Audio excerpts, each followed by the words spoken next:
मैं आर सुजल आप सभी का एक बार फिर से स्वागत करता हूं और आज हम देखेंगे आई का उच्चारण का पार्ट सेकंड।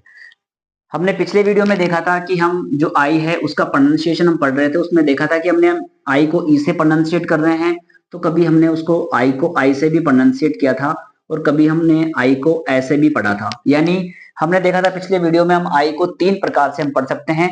आप उस वीडियो को देखिए ताकि आपको पार्ट 2 अच्छी तरह समझ में आए।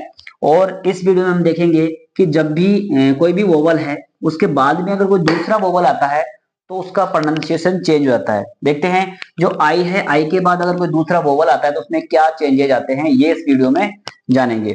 तो नियम ये कहता है कि अगर कोई भी आई है और आई के बाद में अगर कोई कॉन्सोनेंट आता है और कॉन्सोनेंट के बाद में जब ए या ई आए तो हम ये जो आई है इसको हम आई से प्रोनाउंसिएट करेंगे। कैसे देखते हैं, के आई टी। हमने पिछली वीडियो में देखा था कि हम आई जो है उसको हम प्रोनाउंसिएट कर रहे थे ई से। के को बोलते हैं कै, आई को बोल रहे थे ई और टी को बोल रहे थे टे। लेकिन हम क्या करने वाले हैं, इसमें आई के बाद में क्या लगा दिया मैंने, कॉन्सोनेंट के बाद में ई लगा दिया। तो क्या प्रोनाउंसिएशन हो जाएगा, आई के बाद में कोई भी कॉन्सोनेंट आए और उसके बाद में ए ई आए तो हम उसको आई से प्रोनाउंसिएट करेंगे। तो क्या हो जाएगा, काई। हमने लगा दिया इसके आई को आई से पढ़ा है, टी को पढ़ते हैं टे और ई को हम पढ़ते नहीं है। देखते हैं एफ आई एन ई, इसको हम पढ़ते हैं एक बार। एफ को बोलते हैं फै, आई को हम आई पढ़ते हैं कब, जब कॉन्सोनेंट और ए या ई आए। तो हमने देखा कॉन्सोनेंट, कॉन्सोनेंट के बाद में आ गया ई तो हम पढ़ेंगे इसको फाई। एन को पढ़ते हैं न और ई को हम पढ़ते नहीं है। लास्ट वाला जो ई होता है वो साइलेंट होता है। देखते हैं एक और example, V I T A L. V को पढ़ते हैं व, आई के बाद में कोई कॉन्सोनेंट आए, कॉन्सोनेंट के बाद में ए या ई आए तो हम उसको आई पढ़ते हैं, तो पढ़ेंगे इसको आई यानी वाई। टी को पढ़ते हैं टे, लास्ट में जब ए एल आए तो हम उसको अल पढ़ते हैं, तो ए की कोई मात्रा होती नहीं है, हम इसको पढ़ेंगे ले, तो बन गया वाइटल। यानी हमने देखा कि जब भी आई के बाद में कोई कॉन्सोनेंट आ रहा है, कॉन्सोनेंट के बाद में अगर ए या ई आता है तो हम उसको क्या पढ़ रहे हैं, आई पढ़ रहे हैं। लेकिन इसमें एक अपवाद है। अपवाद क्या है कि ये जो कॉन्सोनेंट है ये अगर वी हो तो हम इसको आई नहीं बल्कि पढ़ेंगे ई। ये हमें ध्यान रखना है। कैसे, एल आई वी ई पढ़िए।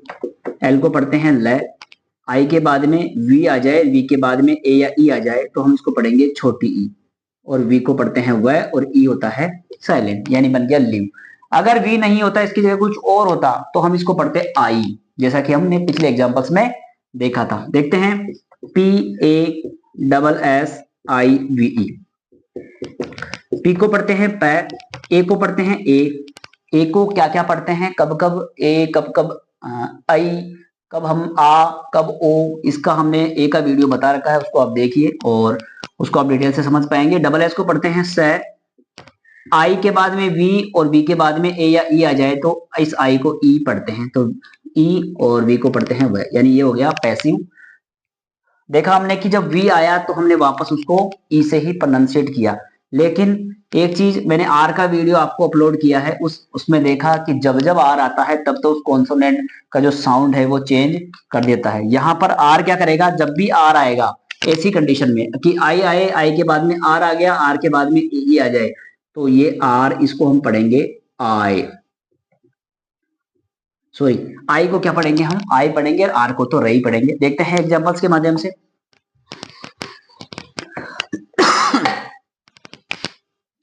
जैसे देखते हैं एफ आई आर ई, हमने देखा है आई आया है, आई के बाद में कॉन्सोनेंट, कॉन्सोनेंट के बाद में ई।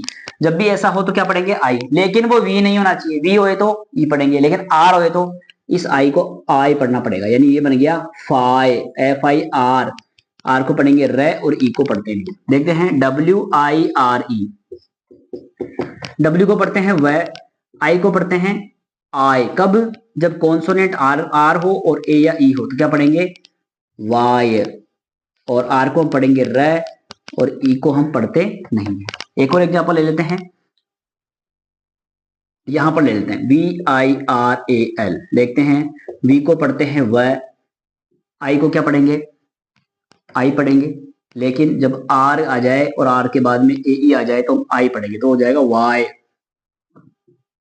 आर को पढ़ते हैं रे, और ए एल लास्ट में आए तो अल पढ़ते हैं, तो एल की कोई मात्रा होती नहीं है इसलिए ल, तो क्या बन जाएगा वायरल। यानी कि हमने अब तक ये देखा कि जब जब आई के बाद में कॉन्सोनेंट आता है तब हम उसको आई पढ़ते हैं, लेकिन अगर वो कॉन्सोनेंट वी हो तो उस आई को ई पढ़ना पड़ेगा, अगर वो कॉन्सोनेंट आर हो तो इस आई को हमें आई पढ़ना पड़ेगा। ये चीज हमने देखी, यकीनन आपके ये क्लियर हो गया होगा।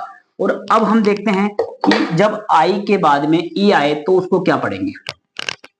देखते हैं, इसके दो प्रोनाउंसिएशन होते हैं, या तो इसको पढ़ो आई और या पढ़ो ई। यानी इसको कब कब पढ़ेंगे देखते हैं। यदि ये जो आई ई है इससे पहले अगर एक ही कॉन्सोनेंट हो तब हम इसको क्या पढ़ेंगे, आई पढ़ेंगे, और एक से ज्यादा हो तो ई पढ़ेंगे। ठीक है, यानी कहने का मतलब ये हो गया कि ये जो है, ये जैसे मान लो इसके सामने में लगा दिया बी आई ई, यानी तीन ही लेटर हो तब हम क्या पढ़ेंगे आई। देखते हैं, बी को पढ़ते हैं ब, आई ई को आई, तो क्या बन गया बाई, एल आई ई बन गया लाई, टी आई ई बन गया टाई। आई की चीज समझ में। अब हम देखते हैं कि ई, जैसे मान लो B E L I E F, ये हमने देखा तो इसमें तीन से ज्यादा लेटर हो गए, यानी देखते हैं तो बी को क्या पढ़ते हैं ब, ई को क्या पढ़ते हैं ए, लेकिन यहां पर हम पढ़ेंगे ई। यदि आपको ई का प्रोनाउंसिएशन देखना है तो आप उसको सीखिए, मैंने वीडियो डाल रखा है ई का, उसको आप डिटेल से सीख पाएंगे कब हम इसको ई पढ़ते हैं, कब हम इसको ए पढ़ते हैं। लेकिन हम इस वीडियो में देख रहे हैं आई ई का, तो एल को क्या पढ़ेंगे ल, आई ई को क्या पढ़ते हैं ई, बड़ी ई और फ। जब तीन लेटर हो, एक कॉन्सोनेंट इससे पहले आ जाए आई ई से, तब हम आई पढ़ेंगे, बाकी तो हम ई ही पढ़ने वाले हैं। यानी मैक्सिमम केस में हम आई को क्या पढ़ेंगे, ई ही पढ़ेंगे। देखते हैं, लेकिन इसमें भी एक अपवाद है। क्या अपवाद है कि जो आई ई है, इस आई ई के बाद में एस आ जाए या आई ई के बाद में डी आ जाए, तब हम इस आई ई को आई पढ़ेंगे। यानी इसको क्या पढ़ना पड़ेगा आईज, इसको क्या पढ़ना पड़ेगा आइड। इस एस को हमने ज पढ़ा है, एस का वीडियो मैंने अपलोड कर दिया है, उसमें भी आप देख सकते हैं कि कब उसको स पढ़ते हैं और कब उसको ज पढ़ते हैं। एग्जांपल्स ले लेते हैं इनके। एग्जांपल्स में देखेंगे हम, जैसे C R I E S, C R, दो कॉन्सोनेंट साथ आए तो पहले को आधा दूसरे को पूरा, तो बन गया क्रह। आई ई एस आए तो आई ई एस, आई ई के बाद में एस आएगा तो इसको आई पढ़ना पड़ेगा, तो क्या बन जाएगा आई, और एस को पढ़ेंगे ज। ठीक है, यही एग्जांपल ले लेते हैं, सेम आई की जगह एस की जगह हम डी कर लेते हैं, तो बन जाएगा। देखते हैं, सी आर को क्या पढ़ेंगे क्राई, आई ई के बाद में डी आए तो क्या पढ़ेंगे क्राई, और डी को क्या पढ़ेंगे ड, तो क्या बन जाएगा क्राइड। और एग्जांपल्स भी हो सकते हैं, F R I E D क्या बनेगा फ्रे, एफ आर को फ्रे पढ़ेंगे, आई ई को पढ़ेंगे आई, क्योंकि डी आया है तो बन जाएगा फ्राइड। देखते हैं, डी ई एन आई ई डी, इसमें भी देख लेते हैं, डी ई को पढ़ेंगे डी, एन को पढ़ेंगे न, आई ई डी को आइड, यानी कि हो जाएगा डिनाइड। यानी हमने देखा है कि आई ई को ई पढ़ते हैं, लेकिन आई ई के साथ एस या डी आ जाए तो हमें आई ही पढ़ना पड़ेगा। इसके अलावा कोई भी अगर वोवल आता है आई